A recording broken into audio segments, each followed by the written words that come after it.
I legitimately for I want to say a whole hour today was dead set on opening up a Shake Shack in my Ooh. gym.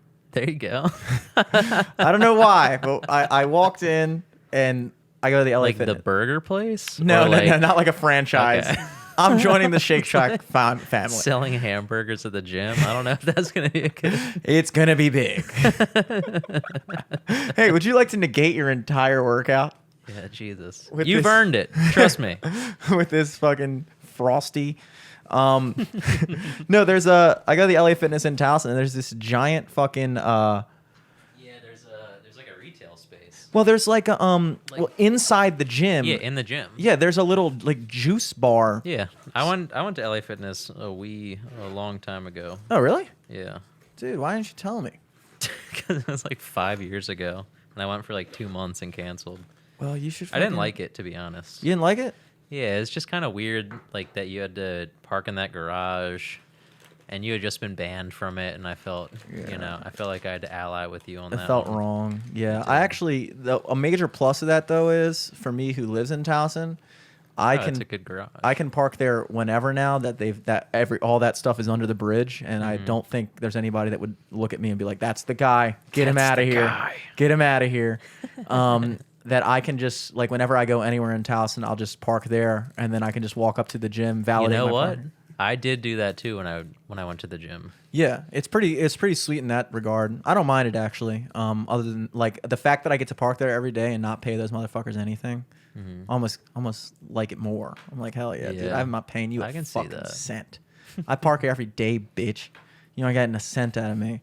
Hell But yeah. there's like that little retail space in the corner that's like a totally set up for like a juice bar, which I think every It was a juice bar when I went there. Yeah, Zach was saying it was an active one too, but that it just stopped working. Yeah, I never saw anyone go there to Yeah. buy a juice. I think that's a thing of poor ownership because I was thinking when I I just think walked it's different than like a Mac or something. Like I think something like that succeeds at like the Under Armour Performance Center or like the Maryland Athletic Club. It I succeeded. think like bigger membership fees lead to more shit like that working. Like I think LA Fitness, it's kind of like it was a little bit more expensive than like a Spunk Fitness, but it's still kind of like a Planet Fitness kind of like budget chain gym. Yeah, that's true. That's what Zach was saying too. He was saying that like the clientele there aren't necessarily the type of clientele that would be super into that. But I had to kind of disagree with that because I saw it work at the YMCA, which, you know, is definitely, I would say it's closer to that level gym than like a higher paying. I think gym. it's still different though, because that's like families and shit, and you get like the runoff sale of a kid being like, "Mom, I want to get a smoothie." Or da, da, da. You get sales off that. Like no one's taking their kids to work out at LA Fitness. Exactly. So you got time to sit down after workout, grab a shake, Juice. grab a shake, baby. Yeah, I don't know. I'm thinking like half the people that go to that LA Fitness use it as like their shower. And Yeah, I don't like think me. they have any extra money for juices. I've used it at my shower like twice this month because my building always shuts off the water. That's insane. Yeah, it kind of sucks. That's kind of. I feel like that's illegal, Uh, especially in the winter. It's got to be some type of not legal. But yeah, like I said, it was only an hour that I really had this idea. It was enough to have a 30-minute conversation with my pal Zach on the phone. I texted him, and then he texted me back pretty much what you said. And so I texted him back a longer text saying pretty much what I said. And then he called me, and then I'm sitting there pacing around in an open space area talking loudly on the phone about how I want to open up a Shake Shack in this gym. And everybody's just sitting there doing their workouts, just watching this one fucking guy walking around and be like, I'm telling you, dude. And I'm sure they all thought like me, you meant the hamburger place. Yeah, I can't stop Because calling you're it a not Shake going to Shack. be able to call it a Shake Shack. Okay, I won't, dude. I won't. But for now, I am. And I'm walking around. I'm saying, like, dude, I'm looking around right now. I'm looking at these people. And, like, look, you go down to the Canton Merit. Why do people join the Canton Merit? Because there is an awesome pool bar. look, you can work out anywhere, dude. A bench press is a bench press in your fucking basement, in the Dumbarton Middle School mini gym, in Spunk Fitness, in LA Fitness, in Equinox, and Gold Gym. It's all the fucking same shit. You know, they might have more equipment. They might have a better like fucking sauna and shit like that. But at the end of the day, if you're the average person who's just going to the gym, it's all the fucking same shit. You know, I had a perfectly fine experience at Planet Fitness. I never felt like there was anything. I was never like, oh man, I'm so fucking jacked. If only these dumbbells went higher. Like, I was good. We were all good. Most people were good. Fine. And we were so young too that it didn't matter that it was like kind of dingy and dirty and like I didn't even think about that. Yeah. That's like the one thing where like, I mean, I guess you're done your fear of it already because you're already in gyms working out and shit. Yeah. But like, I'd be afraid to like go back to a gym for a while to be like, fuck, like I know for a fact that when I was at Spunk Fitness, I never even touched the wipe down cleaner shit. Never. Like, and I know no one else did either. Yeah. So like, yeah. I don't know. I will say that I think if you are a person who's concerned, because there are some COVID Karens at that gym, and they care a lot, and they are fucking serious about the mask shit, dude. They will, if they catch you without a mask on, they will send your ass home until you come back tomorrow. So like, they don't fuck around with that. I respect that. Yeah, they don't fuck around with that. You know, but as far as just the gym in general, I think there is a certain element of, as I've gotten older, I've noticed that like the gym was kind of a social place for us when we would always go there. Yeah. And but it was just a social place for us with us. But like now we weren't meeting new people there. Yeah. It was just like another place that we could hang out. Exactly. It was like the McDonald's parking lot, but also we were like doing one set every 10 minutes or something like that. Yeah, exactly. And like, just like, oh, are we going to the gym? All right, cool. I'll see you there. Blah, blah, blah. You know? But, you know, certain places like that succeed, like the Canton Merit, because they took something. Look, when you're at the gym, I don't care who you are, you're going to see other people and be like, damn, that person is fucking, like you're going to see a girl and be like, damn, that girl is fucking. I want to buy that girl a drink. Exactly. I want to buy that girl a shake from Jimmy's Shake Shack. Jimmy's Chicken Shack. Jimmy, that's not going to work either. Come on, man. Give me I'm trying, dude. I'm going to spell it with a Y, dude. Come on. Come on. It could work. It could work. But like people, like I know that like, okay, this is something that has taken me a while to learn, that I'm still learning. And this is on a marketing tip for everybody here. If you're trying to be an artist, create the artist that you would want to see. You know what I mean? If you're making YouTube videos, make the videos that you would want to watch. If you're making a podcast, make the podcast that you would want to watch. And when it comes to marketing, I had this conversation with Mike Moran this past weekend. He was talking about, oh man, I can't seem to get viewers and blah, blah, blah. And I was like, let me ask you a question. Do you put your, because I was trying to be like, dude, just fucking do the video thing. Doesn't cost anything extra here, you know, because I'm an idiot, but whatever. Doesn't cost anything extra. And you can put, I was like, what do you spend most of your time on? He was like, I spend most of my time on YouTube. And I was like, so has it ever occurred to you that when you're creating a podcast, you're doing something that you love? Like you love the format of your podcast. You're probably doing your best effort, as I'm sure most people would be, if you're doing it right, to create something that you would want to watch. And I said to him, has it ever occurred to you that a person like you, who is on YouTube 90% of the time, would never come across your podcast? Because you're creating a podcast and not putting it on a platform where people like you would even find it. You know what I mean?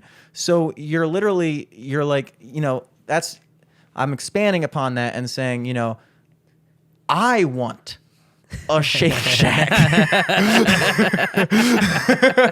And I'm trying to create the gym that I want to be at. I'm trying to make the gym that I would like to work out at. And I know that there are a bunch of people that go there, not all of them, but a bunch of people that go there that if they had the option and go, oh, look, fucking Tommy and Sally are sitting in the fucking bar getting a shake, I might grab a shake and just say, what's up? That girl that I fucking watched in the mirror doing squats for 30 minutes, she's sitting at the bar. Maybe I'll go get a protein shake, see if I can strike up a conversation. The most not weird time to hit on her. Yeah. That's true. that was the You're other giving people options. Exactly. I'm giving people options, dude. I was really giving myself an option. Because I was like, think about it, dude. Then I could run the Shake Shack, and then I'd be like the shake guy, you know? And now people want shakes, they talk to me. Now I'm friends with you. I don't have a single friend at the gym, dude. I have one friend at the gym, Chris. I told you about Chris. Yeah.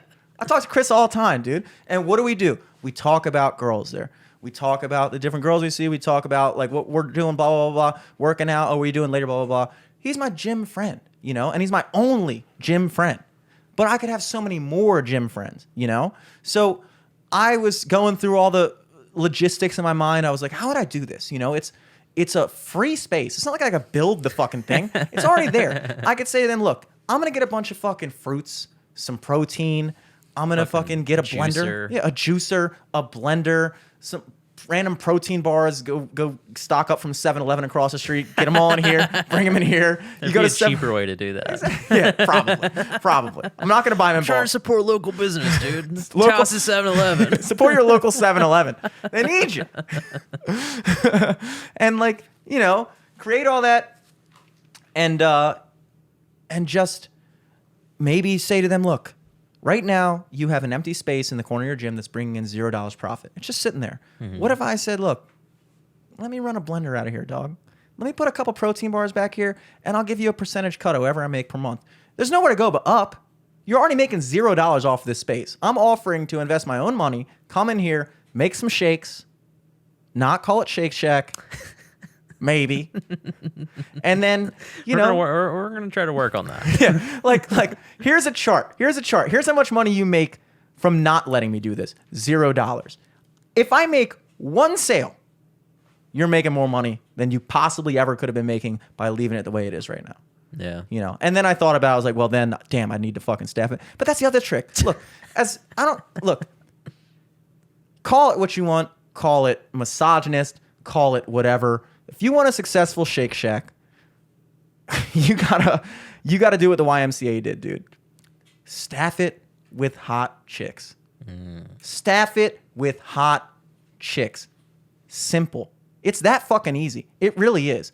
Put a fucking girl back there, pay her $15 an hour, say, look, nobody cares what the shake tastes like. Just fucking throw a banana in there, throw a fucking apple, don't even core it. Throw a scoop of protein, put some milk in there. I know this sounds terrible. Doesn't matter. Guys are going to go there regardless. Yeah. They're going to go there. I'll toss you $15 an hour. Bernie Sanders is happy. Everybody's fucking happy. You know? LA Fitness gets their kickback. And the only thing that stuck in my mind was, that was a terrible time to do it because you know they wouldn't allow people to just sit there and chill. Yeah, exactly. So post-COVID. But I want to plant the seed now. Okay. Be like, look, I got an idea. And then Zach was like, dude, why don't you just make a vending machine? And I was like, we could use a vending machine that works. And that'd be way easier. True. Now I was like, I could be like a vending machine tycoon. That's got to be way easier, right? But nobody wants to hang out by the vending machine. That's not the gym I want to go. Water cooler next to the vending machine, too. Then you'll get runoff water cooler hangs.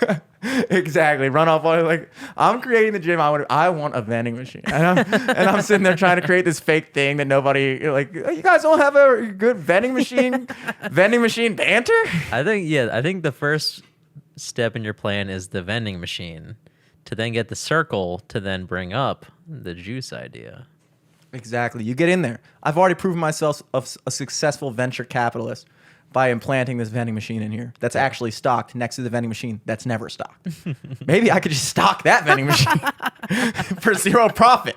Maybe I'll just go to 7-Eleven, buy all their shit, put it in there, and then they still have to pay to get it out. Exactly. Now you're thinking. Now, really think, because this isn't about the money. It is amazing how far my mind was willing to go today to just figure out a way to talk to chicks at the gym.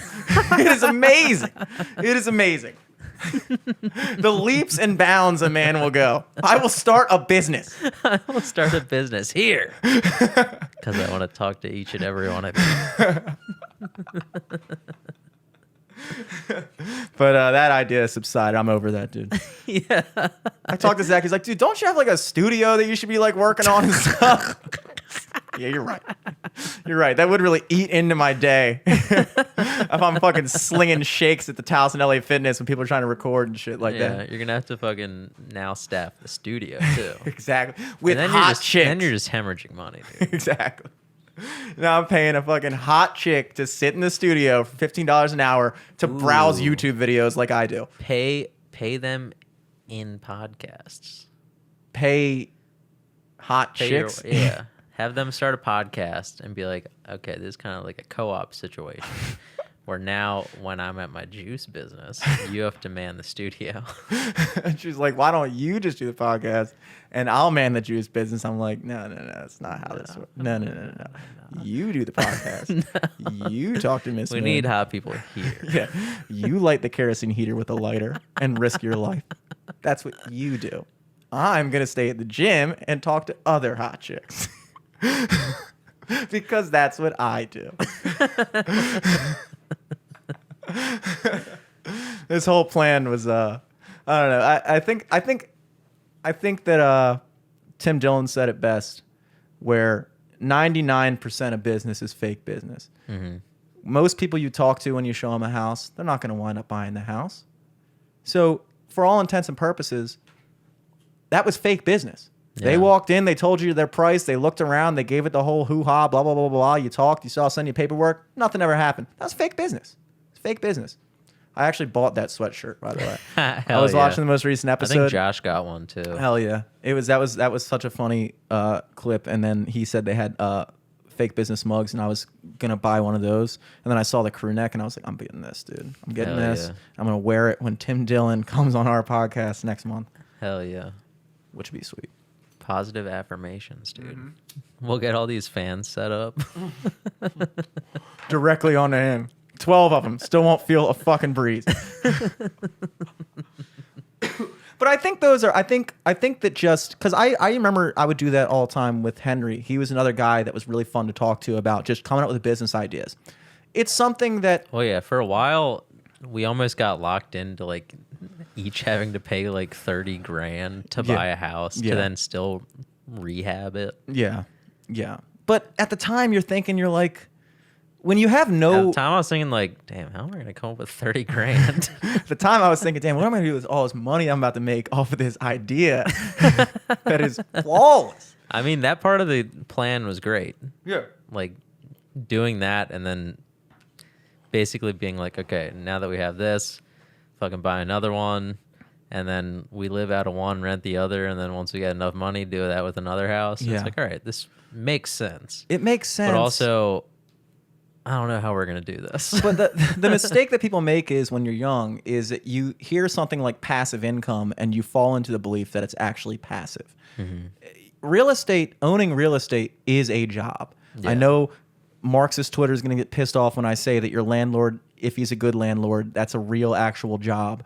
But it's a real actual job. Owning property, having to deal with all this shit when something goes up, making sure everything's up to code, rehabbing shit. That's a fucking job. And if you think that you're just going to own a piece of land, own a house, and just put whoever the fuck in there and not deal with the neighborhood association coming down your ass and deal with them hitting you up every fucking month because the hot water's out or this thing isn't working or that thing isn't working, and you think you're just going to sit there and collect your rent, which is what a lot of people think, which is why a lot of people get into the real estate business and then immediately get out of it because they realize, oh shit, I just thought I was going to buy a house with my 3 friends and fix it up to barely passable ourselves, and then put a family in there and expect everything to just go smoothly and everybody's going to pay their rent on time and I'm never going to have to get legal actions involved and all this other bullshit. And that's stuff that you can only learn from life experience. But it's also necessary and fun to talk about it because then you're flexing that muscle of just thinking.